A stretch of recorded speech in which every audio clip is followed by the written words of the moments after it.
Hello guys, good morning. Tayo po ay magpapapalit na fuel filter ng ating motor. Kasi guys, nung mga nakaraan, namamatay siya. Pagdating halimbawa, stoplight, bigla siyang titigil, tapos start mo ulit. Minsan nakakailang start ako bago kumandar. Ganun ng ganun, in-adjust ko na yung sa hangin, in-adjust ko yung minor, baka ako kailangan taasan ng minor, pero ganun pa rin siya. Napalinisan ko na rin siya, kaya napagdesisyonan ko na palit fuel filter na, baka sakaling magbago ang andar niya.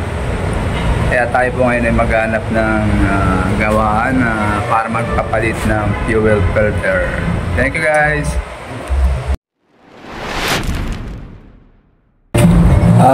Hello guys, nandito na ako sa Marikina pa rin, dito sa Concepcion. Dito ako nakahanap ng gawa ng motor. Dito ako magpapagawa at antayin-antayin ko muna yung gumagawa kasi kumakain pa daw. Itong aking motor, Click 125. Sana pag napalitan ng fuel filter, sana maging maayos na siya kasi ang hirap sa biyahe guys ng mamamatay ang makina mo, nasa gitna ka ng karamihan ng sasakyan tapos biglang mamamatay. Kaya sana pagdating sa filter, okay.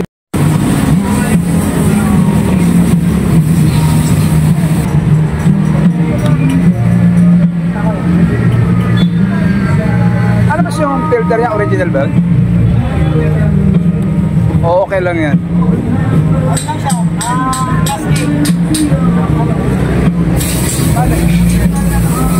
Pero okay lang yan guys, okay lang yan. Nakakuha na ako yata 30,000 mahigit na yata eh. Natin dumi na, no?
Namamatay siya pag tumigil ako sa stoplight, nag-o-off.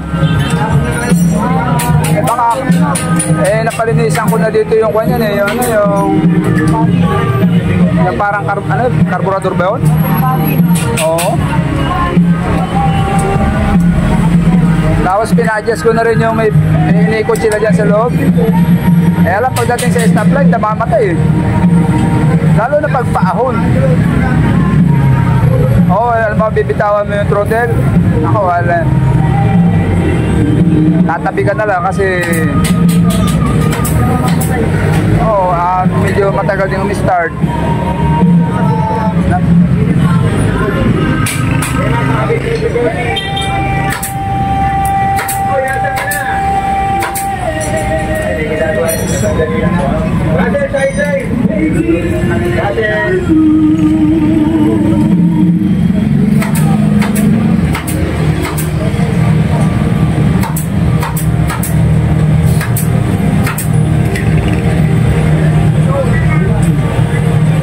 Parang hindi pa naman gaano, no? Maruming-marumi na. Okay.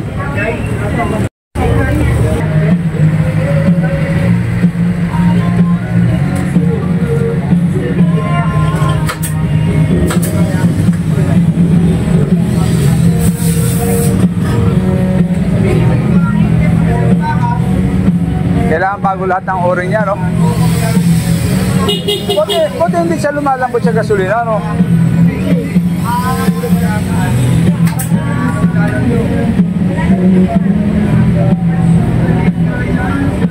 Hindi, yung o-ring, buti hindi lumalambot.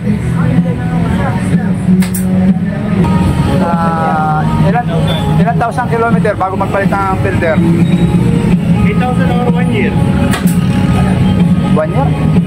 Nasa 2 years na, magto 2 years na to eh. Oo.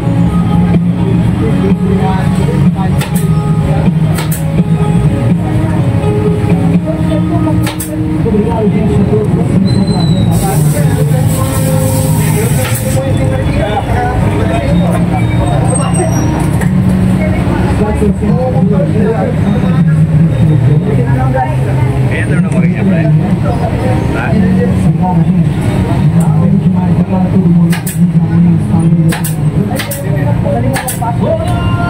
Alay kayo dyan eh. Para mas madali magpasok kaysa maglabas eh, oh. Galing mo talaga pare. Kaya sa'yo ako. Expert. Kaya sa'yo ako eh. Papasa ko kaya magagawa.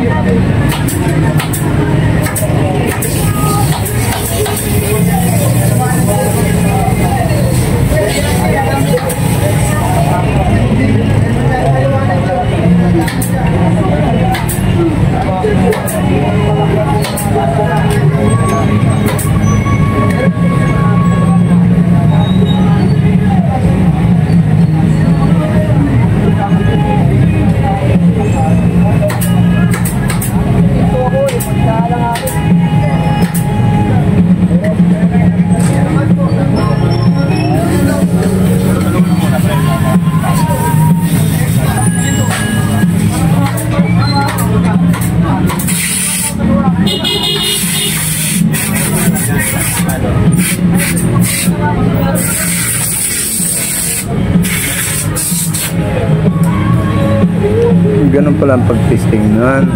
Inuuga-uga para makita kung may tagas yung kwan, yung gasket yung nilagay na kwan na filter. Ang galing ko, inuuga-uga. Ayun, may nakakuha sila, may na-try sila na may tagas. Kaya papalitan daw nila ng o-ring. May napalitan naman. Oo. Papalitan nila yan.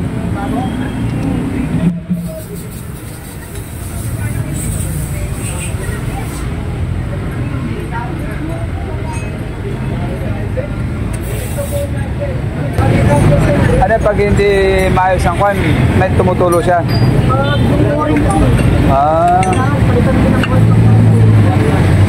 Tama na yung oil. Ano? Pinalik, hindi na siya nagdalaman. Nakatagalan, nababad na.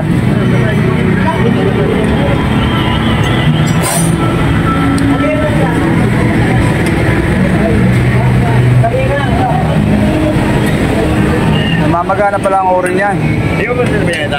Ha? Palitan mo na po ito. Alin? Itong o-ring. Bago na ito. Ewan ko sa kanya. Palitan na natin sir para sigurado. Oh, magkano kaya yun? 80 pesos lang po. Pag ka na lahat, para sigurado.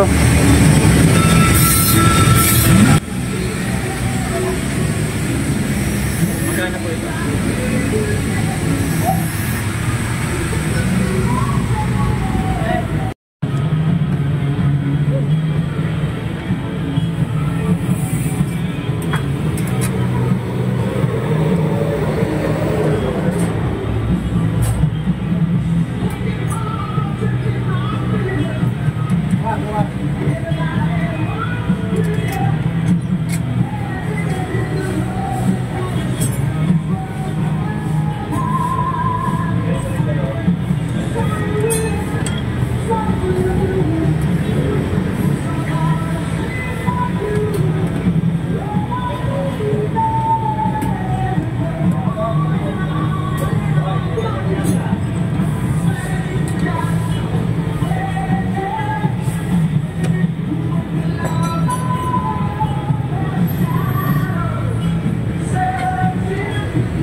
Ayan mama, inuuga na naman. pangalawang pagkakataon na yan kasi napalitan na siya ng palitan na lahat ng o-ring na bago. Ayan, ibig sabihin yan wala nang tagas, kaya ipipix na niya yung pinakanghos ng fuel. Ayan na, tapos na.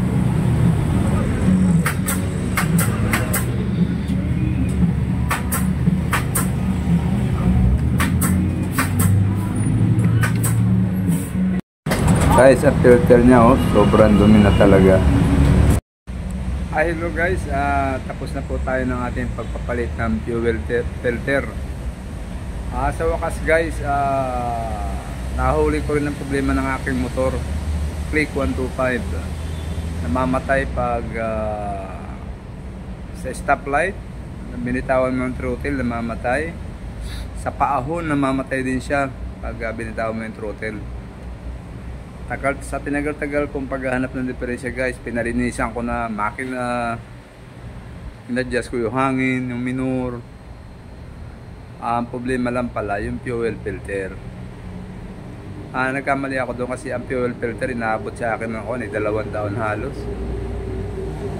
Ang tama lang palang pagpalit ng fuel filter, sabi nila at saka na-research ko din na mga 30,000 to 40,000 dapat palitan ng fuel filter. Pero yung iba naman 1 year.